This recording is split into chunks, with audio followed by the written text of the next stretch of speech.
So you're not treated as a number. You're not treated as everyone else should. Everyone should have the same plan design.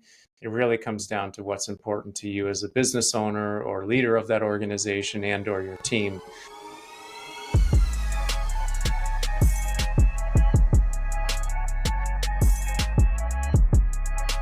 Thank you for listening to the Interesting People You Meet podcast. This podcast is sponsored by Newground Financial. Newground Financial is a full-service investment and insurance brokerage firm that specializes in employee benefit plans, corporate insurance, and retirement planning. Newground Financial serves the provinces of Nova Scotia, New Brunswick, PEI, Ontario, and Alberta. Find out more at newgroundfinancial.com.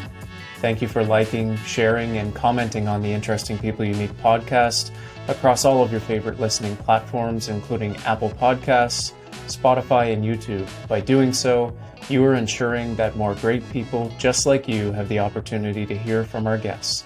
Thank you, and enjoy the show. Thank you for joining us here again today. We're actually on episode 32 of the Interesting People You Meet. We're doing one of our little Thursday specials. Today, we're actually going to talk about brokers. What's the role of a broker? First off, what's the definition of a broker? Us here at Newground Financial, of course, are insurance brokers. Nick, why don't you get started? Tell us a little bit about Newground and what we do for our clients. Yeah, so we are licensed insurance agents who represent multiple different insurance companies across Canada. That's somewhere between 15 and 20. From an employee benefits perspective, it's somewhere between 5 and 10 as far as what we represent for carriers. So our role effectively is to work for a client, not for an insurance company, along all lines of business that we offer with regards to investments, insurance products like life insurance, critical illness, disability insurance, as well as group benefit programs and pensions. We basically work with a client to find out what do they have, what would they like to have, help them figure that out and design it. And as a broker, our role is then to go to the insurance carriers and effectively sell that case to the carriers and have them come back with competitive rates or products that we then in turn present to our clients or potential clients. So, in a nutshell, That's what a broker does. Yeah, I think you kind of briefly mentioned it there, but I think one thing that's important to emphasize is that, like us as a broker, we would like to offer unbiased advice, right? We don't necessarily have insurance carriers that we think are going to be better than the others. I think it certainly is case by case. While some insurance carriers may provide us as a broker better service or quicker service, which can then sometimes in return, we can return good service back to our clients. But I think in terms of preference, how do you feel, Nick? Do you find like that some brokers would lean more one way than the other, or? Yeah, I think so. At some point, yeah, usually a broker ends up having like a top 3 carrier that they like to deal with in the line of business. And I don't think there's a whole lot wrong with that. I think top 1 is probably not so fair and is kind of, not really living up to the definition of a broker. It's important for us as advisors to know not only our clients, but also know our products. And, if we really are trying to dig down on 20 different insurance carriers, it's pretty difficult to know those products in depth. So here we, truthfully, we're probably somewhere between 5 and 10 that we consistently work with, know their products very well, and ensure that the advice we're giving, again, is unbiased and that we have multiple options. And furthermore, that we actually really understand those products that are being offered. In some cases better than, those who are selling it to us from the insurance carriers, just due to our experience with some of them. So, yeah. Mm-hmm. And this can kind of go in multiple different fields. Employee benefits, of course, life insurance, it's all pretty similar. Where, let's just say you're a small to medium-sized business and you've been looking at implementing an employee benefits plan. First off, you're probably thinking, I have no idea where to go. I've heard of some of the big insurance carriers. Like, let me Google them and see if I can find a phone number. It can be pretty tiresome trying to get hold of them, especially each one individually in terms of doing a price comparison. And that's really where our role would come into play, where we have relationships built with multiple insurance carriers. We can go out on your behalf as opposed to, you making those 30 to 40 to 1 hour conversations per carrier just to make sure you're in the right place. 100%. I think we've said it on a previous podcast, but effectively, like if you know, as a client of any of the lines of business that we just talked about, so personal insurance or corporate insurance, life insurance, critical illness, group benefits, investments, etc. You know, don't go and ask 10 different brokers to get you quotes. That's not really a great use of your time. It's far more effective to perhaps interview 3 to 5 different brokers and find out who gives you, I guess, the best vibe, who seems to have it together, who has a process, who's done this for a long time, who has the right credentials, etc. And then have them go do the work for you. That's their job. They get paid in the end if they end up selling you a product. But if you've got 3 or 4 people out doing the same thing, there's only so many companies in Canada that can give those brokers quotes. It just becomes a bit of a nightmare. And I think that is some of that fear of why certain companies, for example, on employee benefits won't switch. The HR administrator or the office manager, the owner is like, that's a lot of work. Not really. If you have a great broker, ideally your current broker should be doing this for you anyway. You shouldn't even have to ask for it, but yeah, it's, find a great broker and narrow that down. Don't go to 10 different brokers and ask for the same quote. It's a waste of your time. Mm-hmm. And I mean, obviously, there's a relationship factor built in there as well, right?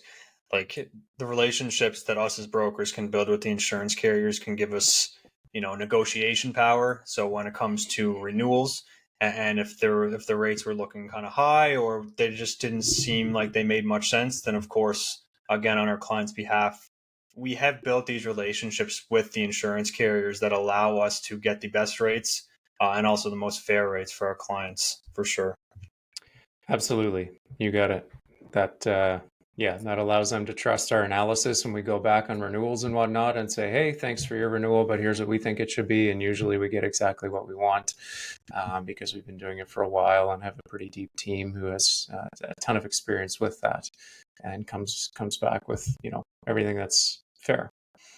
And also too, like, I mean, as a small to medium sized business, oftentimes, when you go out to these big insurance carriers, they have thousands and thousands and thousands of clients that it's really hard for them to take a deep dive down and figure out exactly what you're looking for. And oftentimes you're presented with called a cookie cutter plan. That's kind of just like, here you go, you fit within the 5 to 25 life scenario. This is the plan you get. Kind of take it or leave it. But as a broker, I mean, there's totally customized solutions. We like to sit down with our clients at least once, twice, even 3 times, oftentimes before a benefits plan actually gets set up. Figure out exactly what they're looking for and be able to go to the insurance carriers with that information on that behalf. Yeah, absolutely. It's, when most of the businesses here, especially in Atlantic Canada, are companies that are like 15 or less employees, on average, you're probably all in a cookie cutter plan already if you're not yet working with us or a similar firm. If you have one at all. And one of the neat things about what we do is really bring a high level, in-depth knowledge of consulting, on benefits down to companies who have 50 or less employees. So you're not treated as a number. You're not treated as everyone else should. Everyone should have the same plan design. It really comes down to what's important to you as a business owner or leader of that organization and or your team. And that's what we end up designing for you. So it's not common that, XYZ plan that we have is the exact same as, their neighbor business. Usually they're tailored according to their needs rather than some, fit into this, square peg, round hole, everyone go into the same kind of stuff. Yeah, we see it all the time. I mean, some industries are different than others. Like, for example, some of the construction industry, a lot of clients in the construction industry would prefer maybe more money set aside for the paramedical practitioners, which would be like your massage therapist, your chiro, your physio, stuff that obviously is going to help people that are doing heavy labor jobs, as opposed to your accountants who may want to look at more, psychologist, or maybe they want just higher dental for whatever reason. So Yeah, like Nick said, I mean, not every plan is going to be the same. It's, it's pretty rare that you see two plans completely identical, but in some situations, of course, it can be standard as well. Yeah, you got it. And one, I guess, kind of one more thing that's kind of been on my mind is obviously claims assistance. What do you do if you go to the pharmacy or the dentist and something's just not really working right? You call the 1-800 number, it's you can't get a hold of somebody, or you're just trying to figure out what's going on with your claims. Well, obviously, then your broker is there to be the mediator between yourself and the insurance carrier. And I get phone calls all the time from my clients. I know our client service specialist gets phone calls from our clients and be able to actually help them process claims efficiently in that sense too. Yeah, and it's interesting. So at Newground starting about 4.5 years ago now, it was just me and I did everything, and so that was answering those phone calls, and it was a smaller client base at that time. As we continue to grow with clients and whatnot, we're adding to the team. So I say that because there's a lot of people in our industry who can offer benefits programs. Because they have a license, perhaps they don't have as in-depth of a team behind them helping them. So as a boutique firm, we pride ourselves on small is beautiful, and but we also have an in-depth team here locally to do all of that type of thing. So answering, individual employee questions or that of the plan administrator when myself or you or other sales team members are not around to help that. We have a full stack team behind us locally here to help all of our clients with those questions. I say that because, how many times, Nathan, have we called on a prospect or had a referral who said, I've never heard from my broker. I don't know who they are. I don't even know what insurance company I'm with. If I meet with my broker, it's once a year. They never give me the information that I should have to understand why I'm paying what I'm paying. All of those types of things. It's generally an indication to us that that person on the other end, the broker, doesn't really know what they're doing. Perhaps they specialize in something else, but just offer benefits because they can. I've also heard many times where like those brokers are bringing in the representatives from the insurance companies to do renewals or anything like that. No offense to those brokers as a person, as a human, I'm sure they're great. As a benefits broker and specialist, unfortunately, they're dropping the ball quite a bit. It's pretty clear indication that they don't know what they're talking about. If your direct relationship as the business owner is with the insurance carrier, the broker's in the middle getting paid 10%, and they're bringing in, this wholesaler to sell the renewal to you because they don't even know what it means. That's something to really not overlook. Know that most small to medium sized business programs or benefits programs, 15 or less employees, you're probably paying on average about 10% of your gross annual premium for your total annual premium in a commission to that broker. So, what are they doing for you is a very good question to ask your current broker if you have one, and any sort of incumbent brokers as you're interviewing across the landscape to have them review your benefits program. Hmm. Yeah, I mean, you better be getting something out of it. I mean, myself and I know Newground in general thinks client education is super important. I mean, when you're administering a benefits plan, there's a lot of hoops.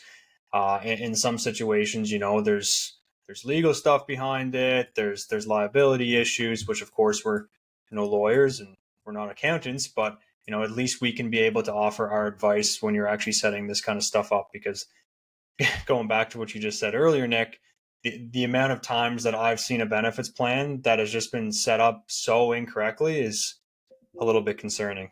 I'm sure you've seen it way I more than was on me. a phone call this morning with a smaller group. They had, I think six total employees. Four were on the plan, two opted out just because they wanted to. They're with a local carrier, one that would enforce that rule if the broker actually read the contract, and or if the client understood about it. It's not the client's fault. The broker didn't educate them. So they basically have a liability of two people who perhaps, their spouses think they're covered, but they're actually not. God forbid they die, and then the spouse comes and sues the company because they thought they had life insurance all this time or something like that. So, understanding and reading those contracts is really important. And if it's something we're doing sort of on the side of our desk as an advisor, you're not really going to have that level of knowledge. And that's why it pays as the consumer potentially listening to this conversation, deal with people who have the credentials and experience and team to to help you better understand and protect yourself from, unfortunately, a lot of liabilities that can occur in and around employee benefit programs. Mm. Obviously, we covered a lot of topics in a short amount of time here. We That was did. kind of a and obviously don't want to alarm anybody either. But in some situations, it's good to be alarmed. It's good to have kind of these things on your radar. And I mean, I'm sure a lot of business owners that are super busy push this stuff to the side and just think, I'm just gonna assume that we're doing the right thing. But if it is time, or if something like this did catch your mind, please feel free to reach out to us. We're more than happy to, have a sit down call, book a meeting on our website. It's newgroundfinancial.com, and we'll see you next Thursday. Absolutely. Thanks, Thank everybody. you.